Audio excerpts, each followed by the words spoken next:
இன்றே டவுன்லோட் செய்து உங்கள் ஃபேவரட் ஷோக்களை என்ஜாய் பண்ணுங்க. துளசி, பொய் சொல்லாத. நீதான் வெற்றி ஆட்டோ ஓட்ட சொல்லிருப்ப. இப்படியெல்லாம் அவங்க தெரு தெருவா அலைஞ்சா மாமா பார்த்து மனசு நொந்து போட்டோம் அப்படின்னு நீ நினைச்சிருப்ப. ஒரு தகப்பனுக்கு பெத்த புள்ள இப்படி இருக்கிறத பாக்குறத விட வேற ஏதாவது கஷ்டம் இருக்கா சொல்லு. ஆக மொத்தம் மாமாவை பழி வாங்கிட்ட.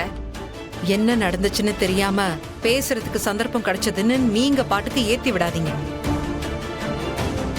மாமா, இவங்க சொல்றத கேட்காதீங்க. இவங்க சொல்றது அத்தனையும் போய். எனக்கு எது உண்மை எது பொய்ன்னு நல்லாவே தெரியும். என் பையனை தூண்டி விட்டு நீ தேர்தல்ல நின்ன. இப்போ அவன் உன்னை நம்பி ரோட்ல நிக்கிறான். 5க்கும் 10க்கும் அல்லாடிக்கிட்டு இருக்கான். எனக்கு எவ்வளவு கேவலமா இருக்கு தெரியுமா? எவனாவது பார்த்து உன் புள்ள இப்படி ஆட்டோ ஓட்டுறானே, ஏன் அவனுக்கு ஒரு நல்ல வாழ்க்கையை அமைச்சு கொடுக்க முடியலன்னு என்ன பார்த்து கேட்டா நான் நாண்டுகிட்டு தான் சாகணும்.